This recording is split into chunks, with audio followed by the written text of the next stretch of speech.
All right, short week this week against New Mexico, against an option team.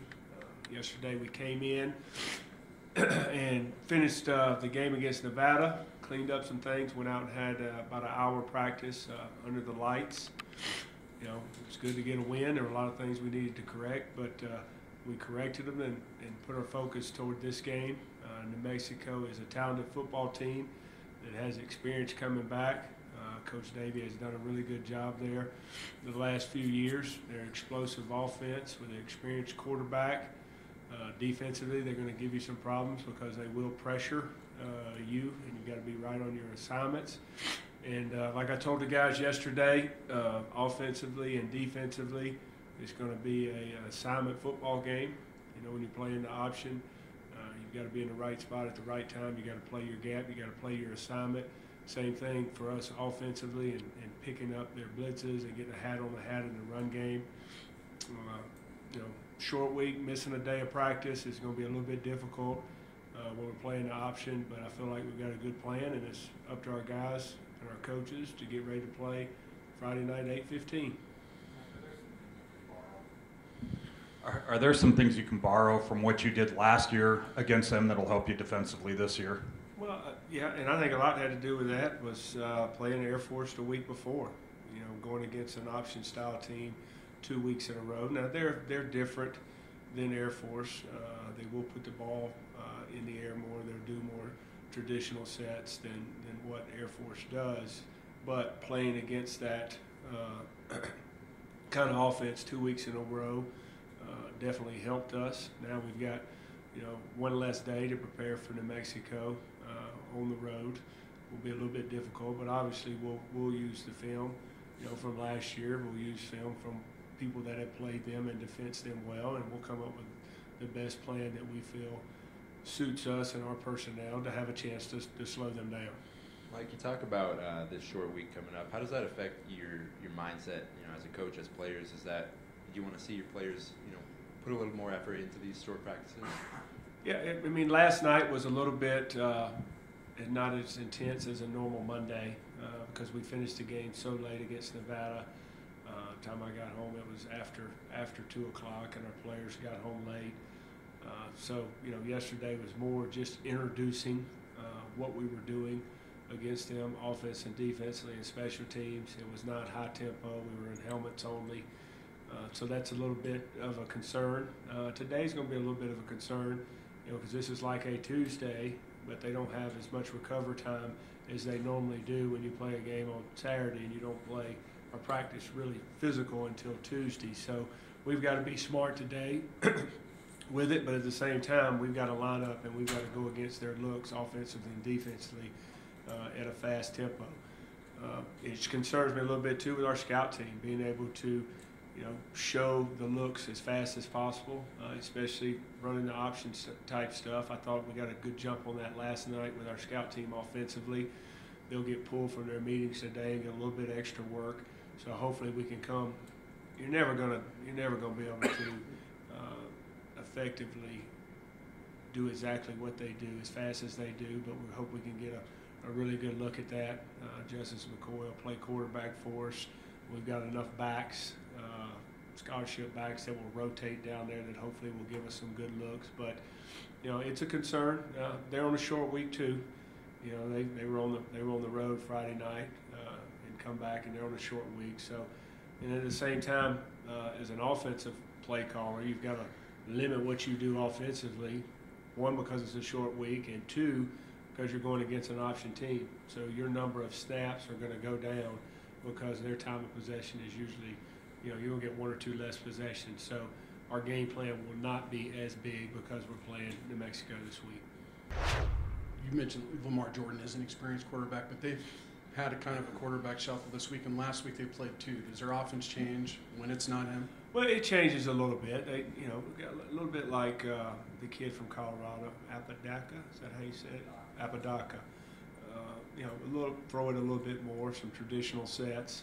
They do like to push the ball downfield vertically, and they will do that with Jordan. But when they bring in that 2 quarterback, they tend to maybe throw it a little bit more than Jordan. I don't know the percentages off the top of my head, but it resembles a little bit more when the kid from Colorado came in. Mike, you talked last week about the late night games and liking to play whatever works best for your fans. You saw the stands by the middle of the third quarter. What are your thoughts on that? So many people leaving so early from a sellout crowd. Well, you know, I know our players were excited to come back home, and you know what I would say is it's, you know, this stadium, this facility, this football team, it's Colorado State's football team, it's Colorado State's program, and that's not just us in this building. That's everybody that's involved with Colorado State.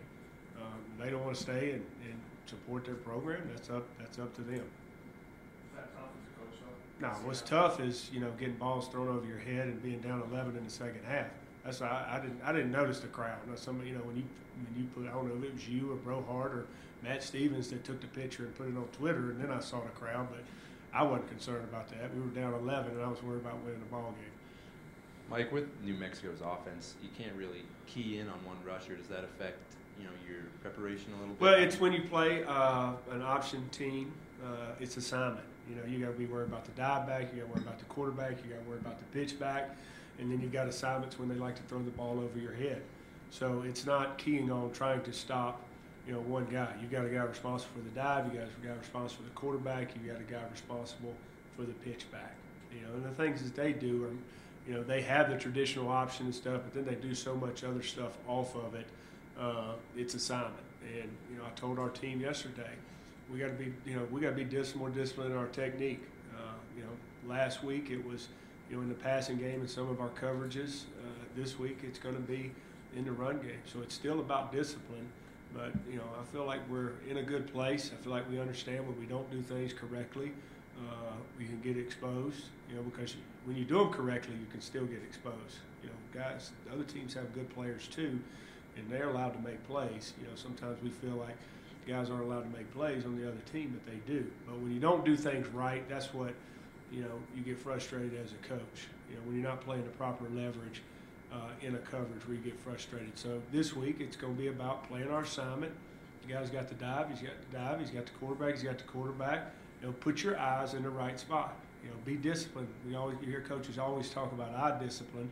The double pass last week, they had poor eye discipline. You know, our safety eyes were not in the right spot, and it resulted in a big play.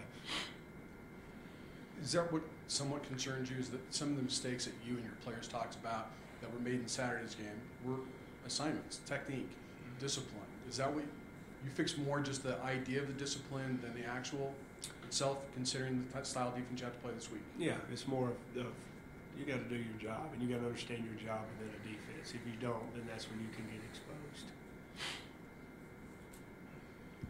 Did you know Michael Gallup back from Georgia? Had you recruited or anything him there, or did that start? No, I've known Michael since probably he was his junior year in high school. I'm drawing a blank on the other kid that was with him. They had two guys that were pretty heavily recruited from Monroe area, right outside of Athens, about 30 minutes away. The other kid, Tuitt was his name, ended up signing at Auburn. And Michael we knew about in recruiting. You know, he had some issues qualifying and did not end up going on him. And then to be honest, actually, you know, the next year went by, and then I got the job out here. And, you know, we recruit junior college, but I got a call from a high school coach that said, hey, you know, Michael Gallup's out there and he's looking for some place to go. Well, I put up his film, called the junior college coach who Coach Friend worked with at Alabama Birmingham, asked him about him as not just a player but as a person, and then we got Michael on the phone that night. So I got a call from a high school coach, excuse me, watched the film, called his junior college coach to, you know, see what, you know, I knew him in high school, he was a good kid and all that, but just to, you know, to check on his character and stuff like that, everything checked out, got him on the phone that night and offered him a scholarship. How big is that, just to be able to get a guy that's such a program-changing type of talent, you know, kind of right away? Well, it's huge. It's about there's a lot of good schemes out there and everything you do, but it's about the players. You know, getting the right players that can change a game for you, and you've seen, you know, what Michael has been able to do. Obviously, last week, you know what he did. You know, and you know, I think it's changing from what I think it's changing here, that's not going to be the only way you're going to be able to get a difference maker through a junior college ranks or a transfer like Dalen Dawkins was from a Power 5 school. You know, in the past it was kind of, we got to go junior college to get a guy that's a difference maker. You get a transfer and he sits out, it's a difference maker. I think what we're doing here as a university, as an athletic program, as a football program, this Fort Collins community, I think we're now able to get some difference makers straight out of high school. But, you know, when I got here, I was looking for difference makers in the junior college ranks. Does a guy like him kind of help in that Oh, yeah, recruiting? You can show what he's doing. That helps. Guys like Rashard Higgins, guys like Garrett Grayson, you know, guys that were here before I got here that, I mean, the Carr brothers at Fresno. I mean, you use all those guys, you know, when you talk to young guys and say, hey, these guys, you know, didn't necessarily go to the SEC or the Pac-12. You know, they came to, you know, a conference like the Mountain West, had success, and look, they're playing, you know, in the NFL. You know, I've always used that, but now with these facilities, I think it helps, you know, even more. You did mention after the game on Saturday, Nevada did not put a lot of safety help over the top on him. Are you surprised teams haven't done that a lot more than they have? I'm a little bit surprised, but again, I think it goes back to our ability to run the football. You know, if you're putting a safety over the top, then that safety in the box to help stop the run game is not there. And, you know, defensive coaches, you want to make sure every gap is covered, and the ability to do that when you put two guys, excuse me, over a receiver is tough. And then, you know, we moved him around a little bit. His first touchdown, he was playing, you know, to the field, which he doesn't do a lot. Most of his catches were into the boundary, but we moved him to the field. You know, but we'll start to see more things. You know, they were playing off, and then they were supposed to have a guy underneath, and a lot of times because of the run play action, the guy wasn't able to get out there fast enough. By design, they had him doubled, but you have the corner over top and a backer or safety trying to cut underneath. You know, and then that's a one way of doubling. You know, a lot of times we think double corner down, safety over the top, but people do it a little bit inverted because of run game. You know, that's how we play defense too. A lot of times you're getting that safety in the box, you know, and then the corner's over the top, and the safety's trying to get under the short routes. Speaking of the safety in the box, last year Jamal Hicks made a huge difference for you in this game and shutting down that option attack. Is that one of the things you look at this year? I don't want to, not giving away the game plan, but just in general. I think there's a lot of things that we did last year that we're going to look at and try to incorporate defensively of how we want to play this attack, option attack. And again, I go back to, I think we were more accustomed to seeing the tempo and the style of offense in the second week after playing the Air Force. And we made some adjustment with some personnel. So at the same time, we'll take this week to look at our base plan and look at our personnel of who we feel is best to play the certain positions and how we want to attack it. And then, you know, like all coaches, you watch how other people have played in Mexico and how they've had success, and we might incorporate some of that too. So it's not set in stone yet. We're still trying to figure it out. You've talked a lot. You guys had some weird things with the schedule, obviously, early this year, three in a row on the road, 3 of your first conference game. Traveling so much early in conference, this early game. Yeah. Is this kind of after you get past this game, all of a sudden you're at home except for one short trip to Wyoming? Is it kind of like you're getting to where you're going to start reaping the benefits of maybe that suffering a little bit early now, and you get the option teams back to back? I think that helps always to play option teams back to back. And the message to the staff last night was it's got to be ultimate focus this week because we're playing this type of football team. It's a short week. And, you know, after this game, we'll get some normalcy. You know, you play 2 rival games, Boise State, and then the last game is senior day at home. So, you know, you get a little bit of a rhythm. And then I like playing on Friday night this week. We're on national TV. Both my sons have games on Saturday. I hadn't seen my oldest play in 2 years, so I'm excited about this weekend. Early in the year, it was long scoring runs that hurt you. No, Lindsey, but McCorley, what stands out to you about him as a running back? Because he's been a guy that's been a big play threat. Lindsey's had some long runs on everybody. I turned it on. Was it last week? They ran the power and he went 70-something on Oregon State. He's a pretty good back. What stands out about McCorley? That's 3, right? That's number 3. Is that correct? the running back. Where you at? Yes. He is from Coach Friend's hometown in Mississippi. He said he was hometown. I don't know if they claim if you're from Mississippi, you're from the hometown, no matter whatever town it is. But he's got some breakaway speed. He might not be as fast as a couple of those guys they've had in the past years. Were they twins? I can't remember their name. Those guys were pretty fast as anybody in the league. When I first got here and I turned on their tape, I think they were playing Boise from the year before. I mean, they were outrunning Boise every other play. But this guy has good speed, has more power than these guys. And he's just a tough back that gets positive yards when he takes it, and he's got a crease. He's got a chance to take it. He could take it to the house. Them other two kids are almost track guys.